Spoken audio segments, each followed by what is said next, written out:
Coca Cola pausing advertising on social media, and of course this is... At a pre-match press conference, Ronaldo swapped his Coca Cola bottle for some water. Any other cola companies I should mention, right?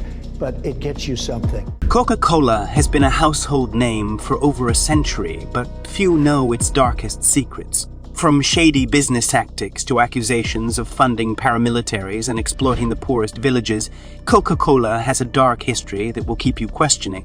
But how did this nameless, mediocre drink become an international empire? Discover the truth behind one of the world's most powerful brands and uncover the secrets that Coca Cola has been hiding. The dark and twisted origins of Coca Cola reveal a story riddled with addiction, desperation, and manipulation. It all started with Asa Grace Candler, a cunning man who saw the potential for immense wealth in a product named Coca Cola. Back in the day, when drugs like opioids, cocaine, and cannabis flowed freely, Candler recognized the addictive qualities of the carbonated mixture created by John Pemberton, a drugstore owner. Pemberton, a wounded soldier seeking solace in morphine to numb his pain, found himself in dire financial straits. Desperate and on the brink of death, he made the fateful decision to sell his formula to Candler for a measly sum of $2,300. Little did he know that his creation would become a global phenomenon. Candler, realizing the significant profit potential, seized the opportunity to turn Coca-Cola into a real product. At this stage, the drink was just a syrup sold to pharmacies that diluted it with carbonated water and sold it for a mere 5 cents a cup. Despite Candler's efforts, initial sales were abysmal, averaging only 9 cups a day.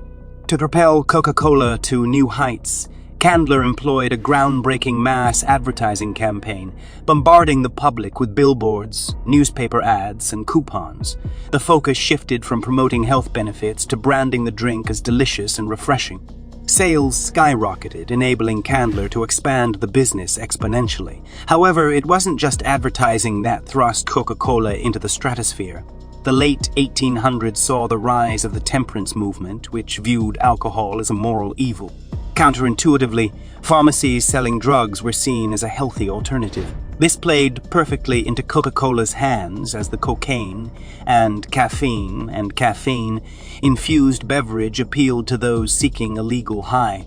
In just 3 years, Coca-Cola had spread its addictive elixir to every state in the U.S. As its popularity grew, pressure mounted to remove cocaine from the formula. Coca-Cola began processing coca leaves to eliminate most of the cocaine, but traces remained until 1929. To maintain its addictiveness, the company turned to another highly addictive substance, sugar. Unbeknownst to the public, sugar became the driving force behind Coca-Cola's addictive qualities. With a winning formula of advertising and addictive ingredients, Coca-Cola's growth seemed unstoppable. By the 1920s, the drink had spread across Europe. In Germany, they found fertile ground, and by the time Adolf Hitler came to power, Coca-Cola already had a strong foothold in the country, eagerly complying with Nazi regulations. They even supplied vast quantities of Coke to the 1936 Berlin Olympics. When World War II erupted, Coca-Cola didn't want to lose its German market. To circumvent trade restrictions, they created a new beverage called Fanta, using waste products common in heavily rationed Germany. This allowed them to continue operating and thrive under the Nazi regime. Once the war ended, Coca-Cola returned to its roots and stopped producing Fanta. World War I provided perfect conditions for Coca-Cola to flex its marketing muscle. They capitalized on the war effort by offering servicemen a Coke for just 5 cents, solidifying their addiction to the drink. They also received support from the U.S. government, which assisted in setting up overseas factories and even embedded code kernels in military operations. The post-war era marked the beginning of Coca-Cola's international expansion. The company established bottling plants and infrastructure in countries where the U.S. had a presence, spreading the Coke addiction to over 100 nations. Their aggressive marketing tactics, focusing on brand recognition, cemented their dominance. Coca-Cola didn't stop at marketing to adults. They targeted children through various covert methods. Theme parks and school vending machines became sources of addiction as the company ensured that only Coke products were sold, incentivizing schools with bonuses based on sales. This monopolistic control extended to lobbying efforts to maintain the status quo. The consequences of Coca-Cola's relentless pursuit of profit are evident in America's obesity epidemic. With over 40% of Americans classified as obese, it's clear that the addictive qualities of sugar in Coke have played a significant role. Coke has manipulated pharmaceutical companies, funding organizations that set guidelines for prescription medication while pushing quick fixes for obesity-related issues. The insidious tactics used by Coca-Cola have gone largely unnoticed due to the perceived competition in the soft drink market. The company's stranglehold on the industry has allowed them to maintain a tight grip on consumers, ensuring their addiction continues unabated. Coke's journey began much later than that of its rival, Pepsi, and it struggled to catch up to the giant in its early years. Multiple bankruptcies plagued the company throughout the early 20th century, delaying its progress.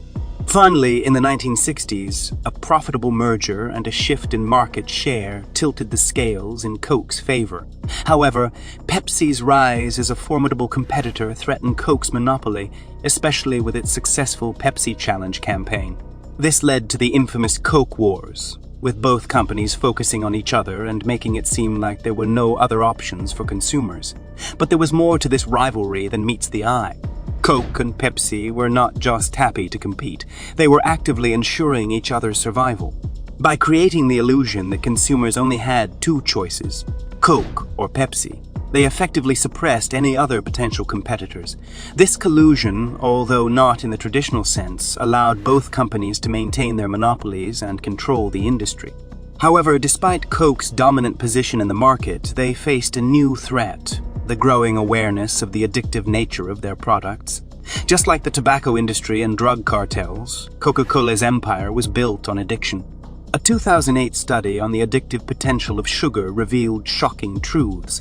Sugar consumption triggers the same brain processes as dopamine abuse from hard drugs, leading to patterns of binging, withdrawal symptoms, and cravings.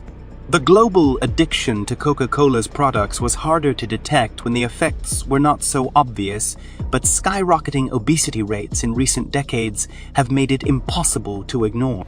To protect their addictive product, Coca-Cola, along with other major players in the food and drink industry, worked tirelessly to hide the truth about sugar addiction. They pushed the narrative that fat was the real enemy, diverting attention from the harmful effects of sugar.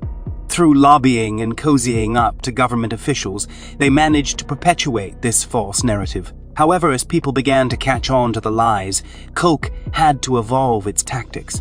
As the world becomes increasingly aware of the dangers of sugar and the consequences of Coke's actions, the company has begun to explore new avenues to maintain its monopoly. Plans to incorporate CBD and other cannabinoids in their drinks are already in motion, capitalizing on the potential for increased addiction. Additionally, Coke is expanding into alcoholic beverages, further diversifying its lineup of addictive substances.